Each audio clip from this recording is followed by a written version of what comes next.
पूछो, मेरे को दो यार काम, आप ऐसे थोड़ी होता है काम, कैसे काम करते हैं मैं बताता हूँ, मिनट में हो जाएगा। गौरव सर को आप पूछ लो क्या सीन है उस काम का।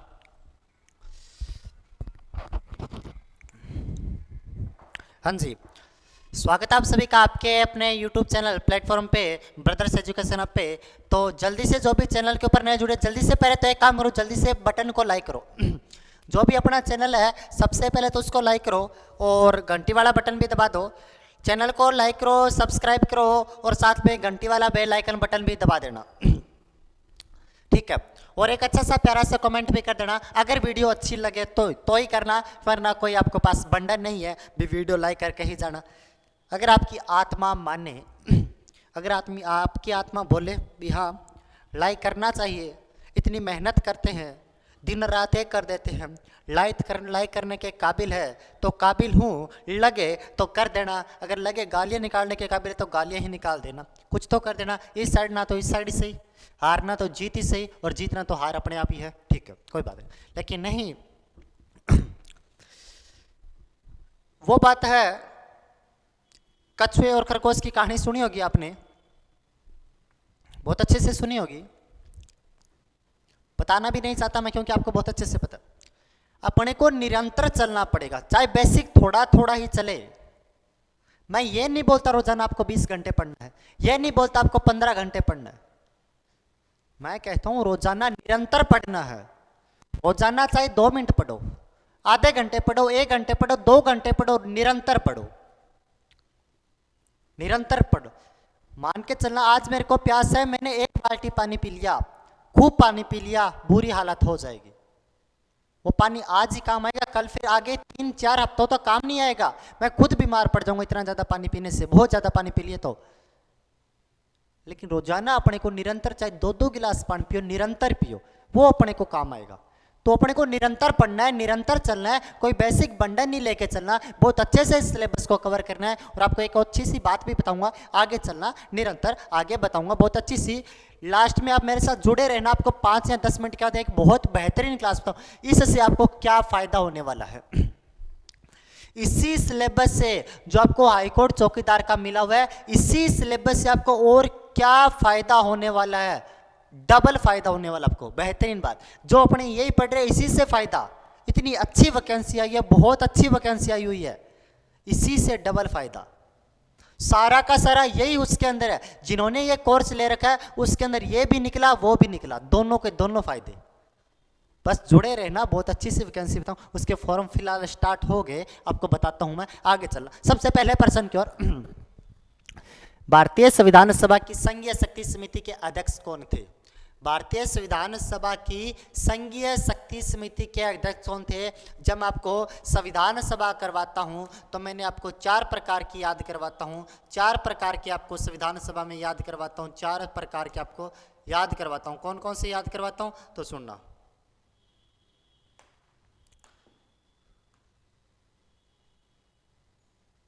हाँ जी, मैं 4 प्रकार से याद कराता हूँ। संघ शक्ति, संघ समिति, संघ शक्ति समिति, संघ समिति, संघ शक्ति समिति, संघ समिति, संघ शक्ति समिति, संघ संविधान समिति, संघ संविधान समिति, संघ समिति, संघ शक्ति समिति, संघ संविधान समिति का अध्यक्ष तो पंडित जवाहरलाल नेहरू का अध्यक्ष तो कौन है? पंडित जवाहरलाल नेहरू, पंडित जवाहरलाल नेहरू।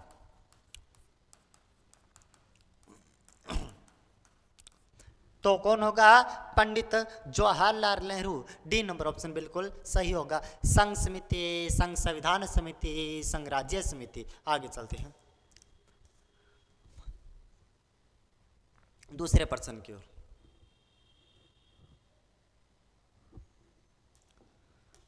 भारतीय संविधान सभा की प्रारूप समिति, प्रारूप समिति को ही मसौदा समिति कहा जाता है। प्रारूप समिति को ही पांडुलेखन समिति कहा जाता है। प्रारूप समिति को ही ड्राफ्ट समिति कहा जाता है। प्रारूप समिति, पांडुलेखन समिति, ड्राफ्ट समिति का अध्यक्ष अगर बात करते हैं तो डॉक्टर बी आर अम्बेडकर था। डॉक्टर बी आर अम्बेडकर था, जिसकी स्थापना गठन 29 अगस्त 1947 को किया गया था। टोटल 7 सदस्य थे इसके अंदर, टोटल 7 सदस्य इसके अंदर थे। प्रारूप समिति का अध्यक्ष कौन था? डॉक्टर बी आर अम्बेडकर था। टोटल 7 सदस्य निकाय था। प्रारूप समिति संविधान का कच्चा चित्र तैयार करने का काम किया था, तो किसने किया था? प्रारूप समिति के द्वारा किया गया था। आगे चलते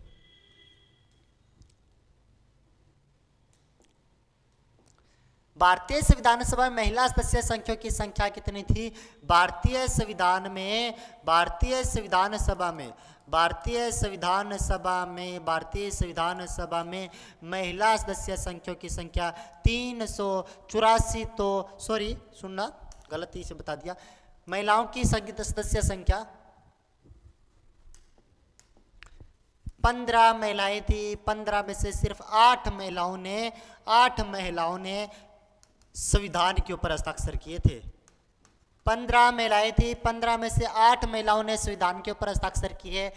टोटल संविधान पे हस्ताक्षर 284 व्यक्ति ने किए थे। सबसे पहले तो पंडित जवाहरलाल नेहरू ने किए थे, अंतिम बार डॉक्टर राजेंद्र प्रसाद ने किए थे। राजेंद्र प्रसाद ने किए थे। और बता देता हूं आपको एक बार, 15 में से एकमात्र जो मुस्लिम महिला थी उसका नाम था बेगम एजाज रसूल। बेगम एजाज रसूल एकमात्र इसकी मुस्लिम महिला थी। आगे चलना, तो 15 महिलाएं थी।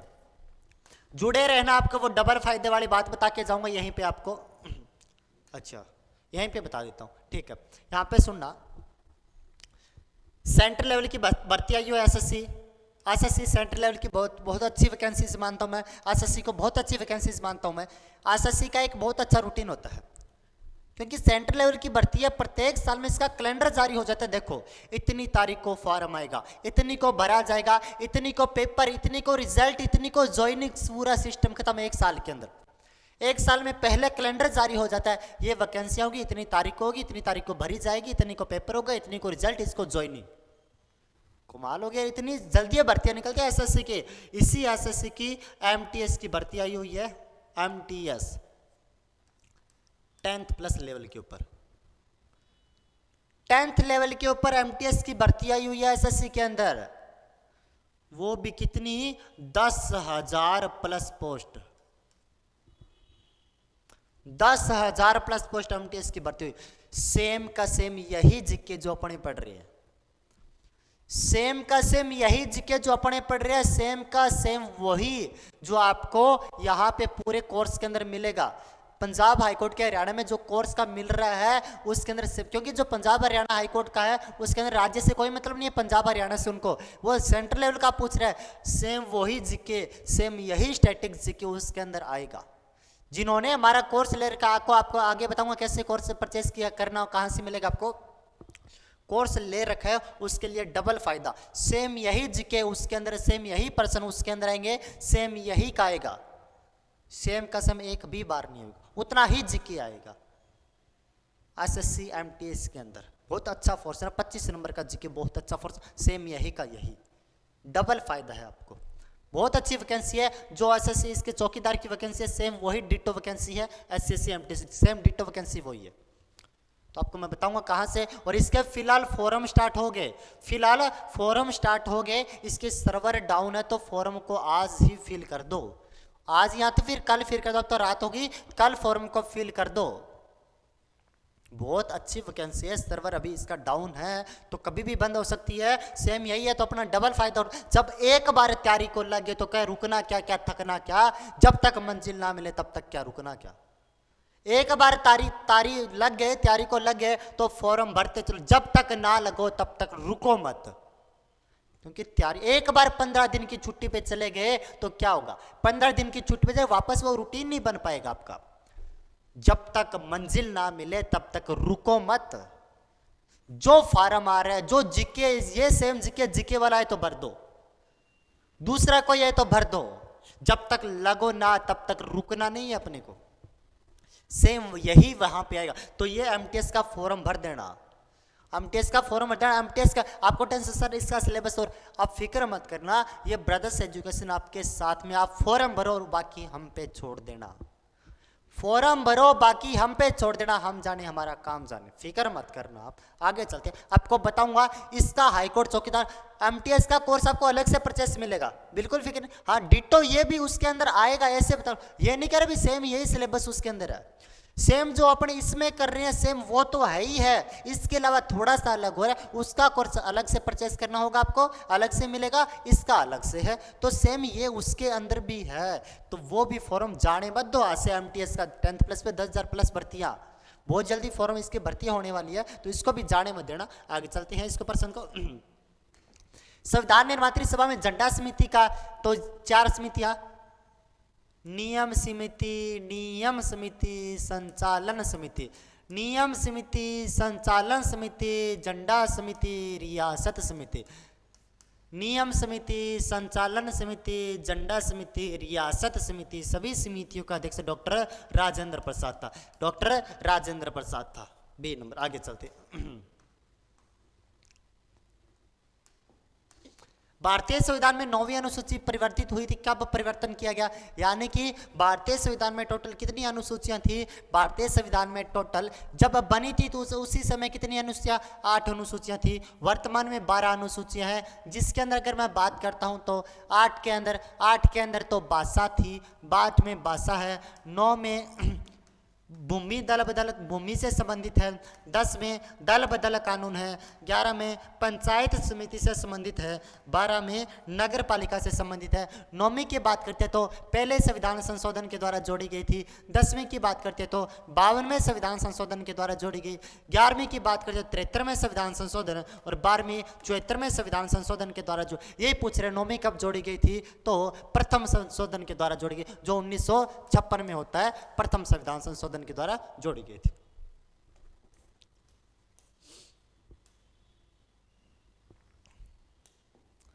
संविधान पांडुलेखन समिति का पांडुलेखन उसी को ही बोलते हैं जो मसौदा समिति थी, उसी को मसौदा समिति को ही पांडुलेखन समिति कहा जाता है, इसे ही ड्राफ्ट समिति कहा जाता है, इसे ही प्रारूप समिति कहा जाता है। इसका गठन 29 अगस्त 1947 को होता है। टोटल 7 सदस्य था, अध्यक्ष तो डॉक्टर BR अम्बेडकर था। 7 सदस्यों में कौन सा शामिल नहीं था। जल्दी से जो भी चैनल के ऊपर नए जुड़े वीडियो को लाइक करना, चैनल को सब्सक्राइब करना और सभी ग्रुपों में शेयर भी कर देना। इसमें 7 सदस्य थे, BR अम्बेडकर, कृष्ण स्वामी अय्यर, गोपाल स्वामी अयंगर, मोहम्मद फैजुल्ला, के मुंशी, DP खेतान, इसके बाद में BL मित्तल। मोहम्मद सादुल्ला था, के मुंशी था, के अय्यर था, जवाहरलाल नेहरू इसके अंदर शामिल नहीं था। D number option. आगे चलते हैं। भारत के संविधान का निर्माता किसे माना जाता है? भारत के संविधान का निर्माता किसे कहा जाता है? तो डॉक्टर BR अम्बेडकर को भारतीय संविधान का निर्माता या फिर भारतीय संविधान का जनक भी कहा जाता है। निर्माता या फिर जनक भी कहा जाता है किसे? BR अम्बेडकर भारतीय संविधान का निर्माता या फिर जनक भी कहा जाता है। संविधान सभा के कितने उपस्थित सदस्यों ने संविधान पर हस्ताक्षर किए थे? संविधान सभा ने कितने उपस्थित सदस्यों ने संविधान पर हस्ताक्षर किए? 284 सदस्यों ने संविधान पर हस्ताक्षर किए थे। इसमें सबसे पहले तो राजेंद्र प्रसाद ने, जवाहरलाल नेहरू ने किए थे। दूसरे सबसे लास्ट में डॉक्टर राजेंद्र प्रसाद ने किए थे। टोटल 15 महिलाएं थी, 15 में से 8 महिलाओं ने हस्ताक्षर किए थे। एकमात्र मुस्लिम महिला बेगम एजाज रसूल थी। बेगम एजाज रसूल एकमात्र मुस्लिम महिला थी। और देसी रियासतों से आने वाली एकमात्र महिला एनी मस्करीनी थी। एनी मस्करीनी एकमात्र देसी रियासतों से आने वाली महिला कौन थी? एनी मस्करीनी। इतने सारे फैक्ट यहाँ से क्लियर करना। 284 लोगों ने हस्ताक्षर किए। संविधान सभा में उद्देश्य प्रस्ताव किसने प्रस्तुत किया?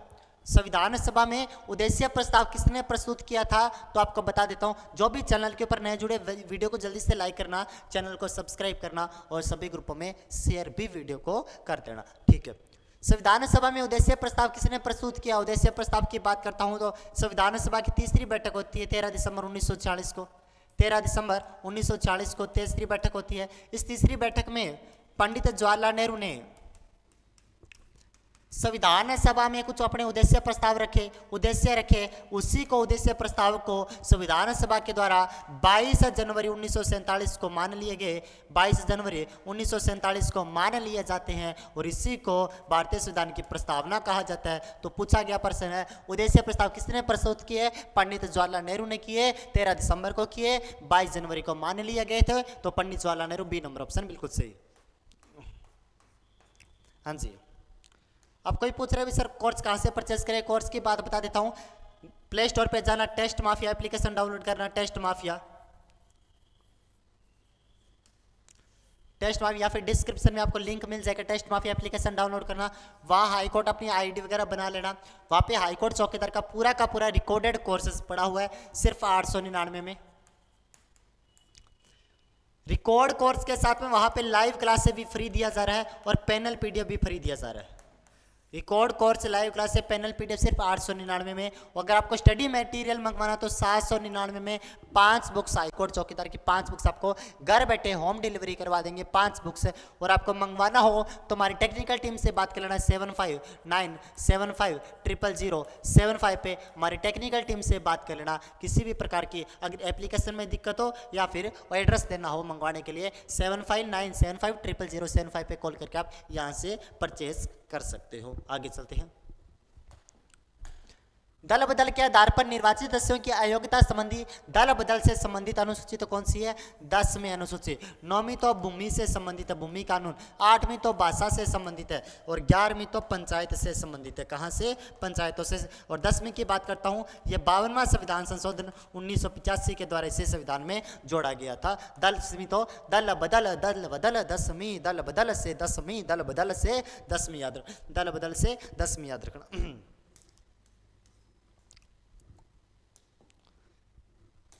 संविधान सभा अंतिम रूप से किस दिन आखिरी दिन मिली थी? यानी कि संविधान सभा अंतिम दिन कब? संविधान सभा अंतिम दिन आखिरी बार मिली थी। संविधान सभा कहने का तो आखिरी बैठक कब थी? संविधान सभा की पहली बैठक 9 दिसंबर 1940 को होती है। संविधान सभा की अंतिम बैठक तो 24 जनवरी 1950 को हुई थी। टोटल 166 बैठकें होती है, टोटल 12 अधिवेशन हुए थे। तो अंतिम 24 जनवरी 1950 को हुई थी। इसी दिन अगर मैं बात करता हूं तो इसी दिन किसको? डॉक्टर राजेंद्र प्रसाद को राष्ट्रपति बनाया गया। राष्ट्रगीत को यहाँ पे घोषित कर दिया गया। हाँ, कल की बात कर रहा हूँ तो कल की वो क्लास में मैंने गलती से थोड़ा सा, बिल्कुल वो आंकड़ा वैसे सही था लेकिन मैंने राष्ट्रगीत की जगह राष्ट्रगान वाली बात बता दी, तो उसके लिए मैं माफ़ी चाहता हूँ। कि कल आपका एक कमेंट भी आया था भी सर आपने गलत बता दिया, तो मैंने उस समय ध्यान नहीं दिया। देखो ये बात नहीं है भी मेरे को पता नहीं था, पता था, वो गलती से मैंने देखा नहीं राष्ट्रगीत पूछ रहे हैं फिर राष्ट्रगान पूछ रहे हैं, तो मैंने बिल्कुल वो नॉलेज सही दी थी आपको, लेकिन उसको वो राष्ट्रगान का नॉलेज दे दिया, वहाँ पे राष्ट्रगीत का बताना था आपको। तो बाकी वो नॉलेज बिल्कुल सही थी, वो थोड़ा सा ऊपर नीचे हो गया, इसके लिए मैं माफ़ी चाहता हूँ आपसे। ठीक है,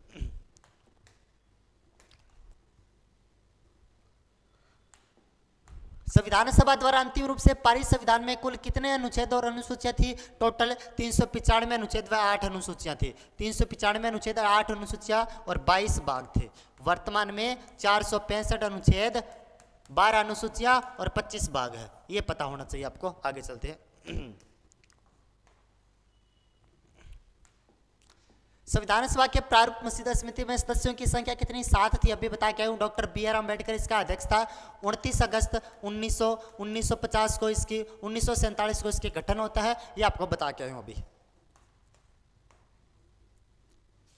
वापस वही प्रश्न, संविधान की प्रारूप समिति के समक्ष प्रस्ताव किसने रखा था? तो डॉक्टर BR अम्बेडकर। ये कोई खास नहीं है। हाँ, लोकसभा का उम्मीदवार होने के लिए न्यूनतम उम्र क्या होनी चाहिए? लोकसभा का सदस्य होने के लिए न्यूनतम उम्र क्या होनी चाहिए? यानी कि अगर लोकसभा में अपने को सांसद खड़ा होना है तो लोकसभा में जो सांसद की उम्र होनी चाहिए वो कम से कम 25 वर्ष की होनी चाहिए। कम से कम कितनी? 25 वर्ष की होनी चाहिए। 25 वर्ष, कम से कम 25 वर्ष की होनी चाहिए। बता देता हूं यहाँ पे राष्ट्रपति की कम से कम 35 वर्ष होनी चाहिए। उसके बाद में बात करता हूं मैं, राज्यसभा सदस्यों की कम से कम कितनी होनी चाहिए? 30 वर्ष होनी चाहिए। लोकसभा सदस्यों की कम से कम 25 वर्ष होनी चाहिए। विधानसभा सदस्यों की भी कम से कम कितनी? 25 वर्ष होनी चाहिए। वोट देने की उम्र कितनी होनी चाहिए?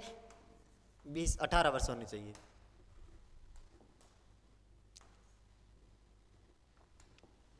भारतीय संविधान को अपनाया गया था संविधान सभा द्वारा, गवर्नर द्वारा, ब्रिटिश भारतीय संसद द्वारा, भारतीय संविधान सभा के द्वारा भारतीय संविधान को अपना लिया जाता है। संविधान सभा के द्वारा भारतीय संविधान को अपना लिया गया।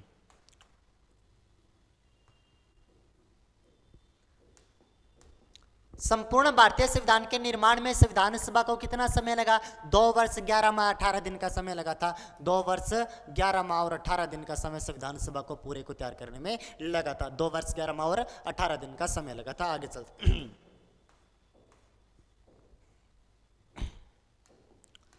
भारत का संविधान लागू हुआ था। भारत का संविधान लागू हुआ था 26 जनवरी 1950 को लागू होता है। भारत का संविधान कब लागू होता है? 26 जनवरी 1950 को भारत का संविधान क्या होता है? लागू होता है। बेसिक सी बात है ये। तो 15 अगस्त 1947 को भारत आज़ाद होता है। 26 जनवरी 1950 को भारत का संविधान लागू होता है। लेकिन 26 नवंबर 1949 को भारत का संविधान अपना लिया जाता है। अपना लिया जाता है। यहाँ से 1 नंबर ऑप्शन बिल्कुल सही होगा। बेसिक से प्रश्न आपको कल मैंने करवा दिए थे और वही बेसिक से प्रश्न आज आपसे पूछ रहा हूँ।